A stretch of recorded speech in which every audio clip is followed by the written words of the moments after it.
Firefighters in California are battling 3 different blazes in and around Los Angeles, including a ferocious one that has ripped through the affluent Pacific Palisades neighbourhood.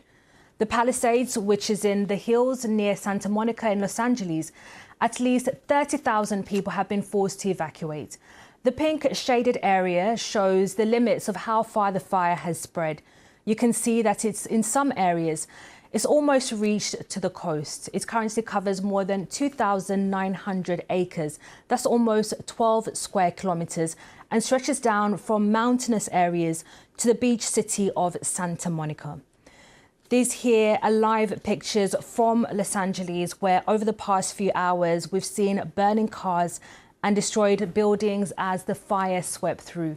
2 more fires are also reported to be spreading in other parts of Los Angeles as strong winds spread the flames. One growing rapidly in the Eaton Canyon near Pasadena on the city's northern edge. A third one is being reported from the Silema near the Angeles National Forest. Local firefighters say the conditions are as bad as they get, with gusts of wind up to more than 100 kilometers per hour. The White House says President Biden is being briefed on the situation, whilst the governor of California has warned that fires are no longer seasonal, but a year-round threat. Emma Vardy has the latest. The fire exploded at astonishing speed. The combination of dry conditions and strong winds causing the fire's rapid spread. People evacuating began to leave their cars and escape on foot. Emergency services eventually bulldozed some 200 abandoned vehicles to clear the roads. The Pacific Palisades area is home to luxury properties and celebrity homes. At least 30,000 residents were told to leave. My heart is in my throat, but we're okay as long as the firefighters said there's a ambulance to take us out. But this is like right at my doorstep. We've been watching these huge plumes of smoke rising and the flames flickering over the mountains behind us. Now, people in California are used to wildfires and strong winds at this time of year, but this one is more unusual because of how quickly it spread and the fact it's so close to a densely populated area. Thousands of buildings were in danger of being engulfed by flames as emergency services tried to keep people safe. It's not yet clear how widespread the damage is to properties, but some homes have been destroyed and several other fires have also been burning. While the strong winds continue, there's warnings across California that more wildfires may start. Emma Vardy, BBC News, Los Angeles. CBS reporter Jonathan Vigliotti is at the scene. He says firefighters are trying their best to stop the fire from spreading. We're here in the heart of the Pacific Palisades, in a neighborhood that is a total loss. We've got a home here. I'm going to flip over here. Another home lost. When we go over this way, homes down this street gone. This one completely leveled. The firefighters here, they're not trying to save these structures. They're trying to prevent these flames from jumping to other neighborhoods. You see all these embers. In some cases, they're being carried more than a mile in advance of these source flames, lighting other homes on fire. I've been speaking to Jennifer Colby, a public information coordinator for the city of Pasadena, where mandatory evacuation orders are in place. In most recent updates that I've received, we have evacuated more than 5,000 people. It has significantly impacted in northeastern portion of Pasadena and surrounding areas. This is a unified command between Pasadena Fire, Los Angeles County Fire, and the Angeles National Forest. And on the public safety side, we have the Pasadena Police Department and LA County Sheriff's Department working tirelessly to maintain this. So it is a very active effort at this time. We're hearing some accounts from people on the ground there in parts of Los Angeles who at the moment are unsure about what they should do next. They can see the fire perhaps in their neighborhood and they're wondering whether they should leave their homes. What's your advice to them at the moment? Well, it's very crucial to avoid impacted areas. So if there is a mandatory evacuation order in your region, do not stay in the area and please do not come in from other areas. Minimize any traffic, anyone in the area. We do have resources in our community So there is an evacuation center open in Pasadena, at the Pasadena Convention Center. If you receive a mandatory evacuation order and you need a place to stay, please come to this location. We have parking available. We have boarding on site available for pets. So we're asking everyone to use those resources that they have. And how would you describe the emergency response so far? At the moment, we can see live pictures there from Pasadena. We see some firefighters trying to tackle the blaze. Do they have enough resources, enough manpower for the challenge that they're facing? We are utilizing all resources that we have. We are absolutely working very actively on this. So we do have, as I mentioned, multiple fire units on this. We've also requested 50 strike teams statewide.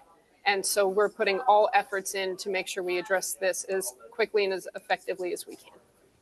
And Jennifer, over the years, we've seen several wildfires there in California and the wider California area. How would you describe the experience at the moment? One of our reporters on the ground said they've never seen anything like this in 20 years. Well, I think, there are unique situations always in a disaster, but as always, it's a very unified effort, and we're all working together tirelessly to address this as quickly as possible.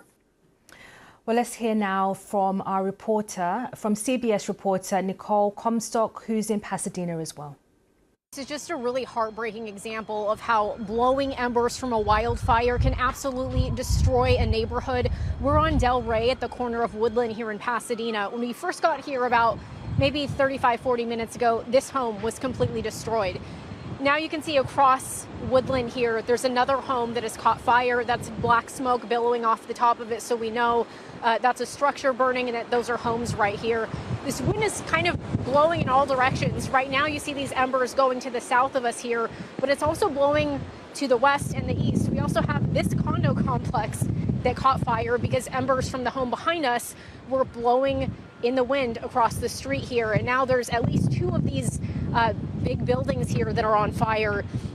It's just so heartbreaking. We're seeing firefighters do have hose line pulled out in these neighborhoods, but they can't really do anything because the wind is basically laying these flames down on top of homes and condos like a blowtorch, and hose isn't really going to do anything against that. So once it goes up, that's pretty much it. They're trying to focus all of their efforts on protecting the homes, I think a little bit farther away from the flames where they know that they actually can put in the work to protect them. And we are also seeing firefighters going through this condo complex here and just making sure that no one's still inside the properties here. You have to hope that everybody, heard about these evacuation orders and got out a long time ago, because at this point in the evening, the flames are only picking up in intensity. We've seen not only the city helping people, but other people coming out here to help their neighbors. We talked to one gentleman earlier who said he busted out the window on his friend's apartment complex to make sure that he could get her out. And he said she didn't know that the fire was burning right behind it at the time. So I'm sure they're probably, gosh, look at the flames coming off this condo right here. I'm sure there are other people that didn't know that the fire was this close to them until probably they heard the fire alarm next door and came out. Nicole Comstock in Pasadena there. Well, celebrities are among those fleeing the affluent Pacific Palisades neighborhood in Los Angeles. Schitt's Creek actor Eugene Levy lives in the area and told local media he was forced to evacuate his home. The smoke looked pretty black and intense over Temescal Canyon, he said. He continued, "I couldn't see any flames, but the smoke was very dark," he told the Los Angeles Times. Elsewhere, Police Academy star Steve Guttenberg stayed to help firefighters by moving cars in order to make room for incoming fire trucks. He had a message for residents leaving the area, telling local TV, "What's happening is people take their keys with them as if they're in a parking lot. This is not a parking lot. We really need people to move their cars." Other celebrities that reportedly have homes in the area include Tom Hanks, Jennifer Aniston, Reese Witherspoon, basketball star Kawhi Leonard and James Woods. On X, Woods described evacuating his home and said he wasn't sure if it was still standing. "It feels like losing a loved one." And on Instagram, Mark Hamill, most famous for his role in Star Wars, called the blaze the most horrific fire since '93 and says he evacuated Malibu. So last minute, there were small fires on both sides of the road, he said. And a reminder, at least 30,000 people in the area are under evacuation orders as the blaze worsens. Let's show you some of the latest pictures that we have. And of course, these are firefighters now on the ground there battling that flame. We've heard from the governor for California, Gavin Newsom, saying 1,400 firefighters have been deployed to combat the unprecedented fires in Los Angeles, with hundreds of additional staff pouring in from across the state. He went on to say that emergency officials, firefighters and first responders are all hands on deck through the night to try to do everything to protect fires. But we've also been hearing from a public information officer with the California Department of Forestry and Fire Protection, saying that there is no possibility of containing the fires at the moment because of those high winds. And we've been hearing from the BBC Weather Centre that you have wind gusts of up to 100 kilometres an hour, making it difficult to contain those fires and in fact causing those fires to spread. So these are the latest pictures we have coming in from Los Angeles, which is a state of emergency that has been called in the city because of 3 major wildfires in the city. And we'll bring you much more on that story here on BBC News.